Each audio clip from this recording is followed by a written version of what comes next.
So how did you get started in Battletech? That's the question that I've been asked, and that's the question that I'm asking you in this vlog. Jumping back to that moment in time when you first discovered this amazing game as a gateway to not only to a great narrative and a fantastic war game, but an amazing community. I got into Battletech just by pure chance. Many years ago, back in the day, at the dawn of time, in a bookstore, looking for some D&D, some Dungeons & Dragons modules. Everything in the corner, kind of D&D stuff, RPG stuff, role-playing games, and some kind of like hex war game-based stuff. I see Battletech. I see the side of the box. Battletech. This was the classic box with the Warhammer on it. And just looking through it, pulling it out actually to get some other stuff. Wow, Battletech. Sold. Don't know the rules. Don't know what it is. Some sort of war game. Big robots. Done. Sold. Jumping in. This was the boxed set with the cardboard cutouts for Battletech. And I really kind of enjoyed them from that perspective because on the front of the cutout was the mech moving, facing forward. And on the back, there was the rear profile. And you'd have the different house tokens and you kind of put them in the stand. Jumping into Battletech. Did I understand the rules completely at first? Probably not. I probably got them about 80% correct. But I literally didn't have anyone to really play with at all. My Dungeons & Dragons friends were interested in Dungeons & Dragons. And I won't say I had any like wargaming friends at the time, but there were a few that played hex-based war games. We'd play Web and Starship and other more serious hex war games. Battletech was kind of a hard sell because the idea is like, well, it's space robots and it's not really a traditional war game because it doesn't focus on historical events.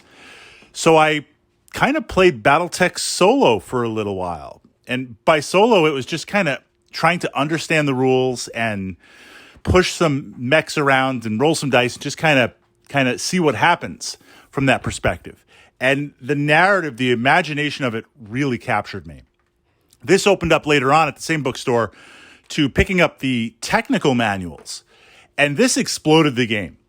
I was already sold on Battletech, but now to not only have a box set war game, but to have tech manuals and realize there is an entire, I knew the inner sphere and there was a little bit of lore mixed in the box set, but to jump in with those tech manuals and really see that Battletech was a living universe, an evolving universe, I was in. Shortly after that, CityTech, the classic CityTech with the Karita Archer smashing through. This added some more mechs, but now the cardboard buildings that you'd flip over, and one pile would be rubble and the other would be the building itself. And I began to be able to see and understand Battletech from a completely different perspective, but still never really having fully played the game. So at that point, jumping into Warhammer 40,000. And I had played Battletech once in a while with some of my wargaming friends, but it was not a steady type thing. We'd play one or two games, maybe got the rules right. It was like, okay, we played that. Let's go back to our serious hex-based games. But I was sold on Battletech. Jumping into Warhammer 40K, we started with that actually looking for miniatures for our Dungeons & Dragons game at the time.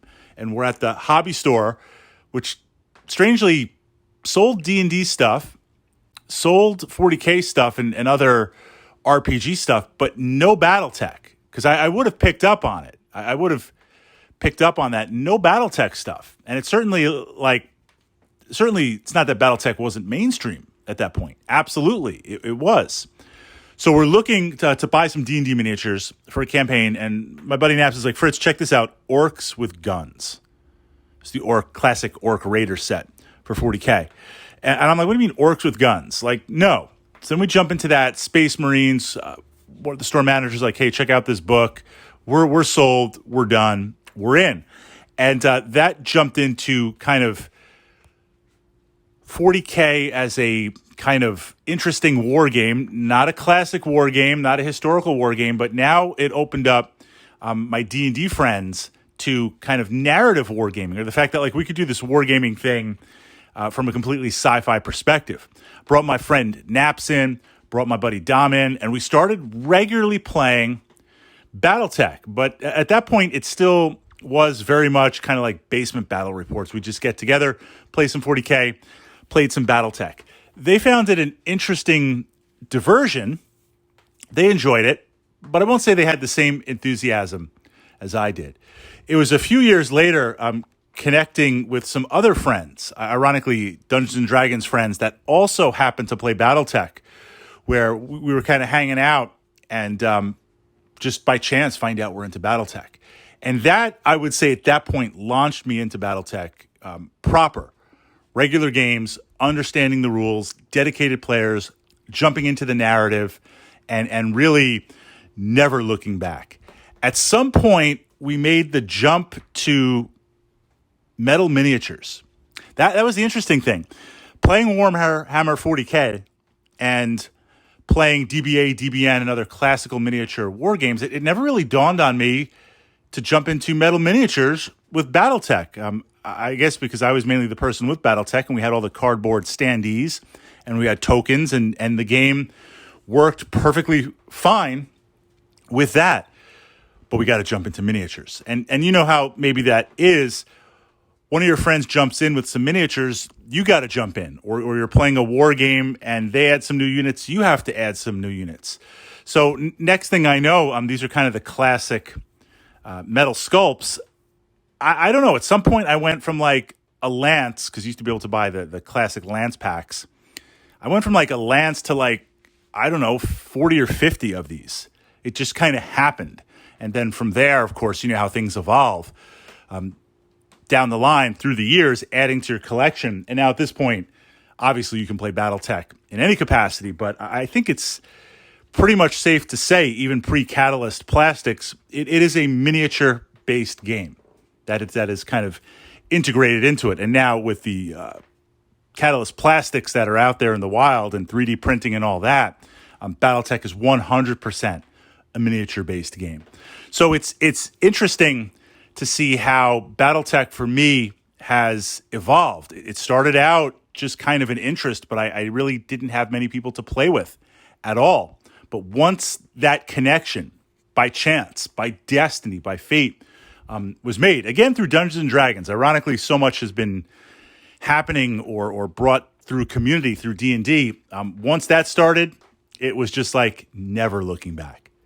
So your discovery into Battletech, is that kind of a unique thing? Because the video games, certainly I've played them all through the years. The straight-up shooters, playing Mech Commander, all those games I've enjoyed, I've continued to enjoy, but they did not bring me in to Battletech. It was the classic Battletech and CityTech that brought me in. It seems, for the most part, while that is a entry point, given the ups and downs and kind of sleeper status of Battletech over the years, it seems like recently, and in the past couple of years, most players, and agree or disagree in the comments, came to the tabletop version through the digital media. They understood Battletech through that, and then they jumped in from that perspective and found out, wait, there's a tabletop game? And they might play Warhammer 40K, they might play another buddy, Flames of War, different games, jumping into that, finishing it out. Battletech, how did you discover it? And what was that jumping in point into this amazing, amazing narrative? And of course, wargaming community.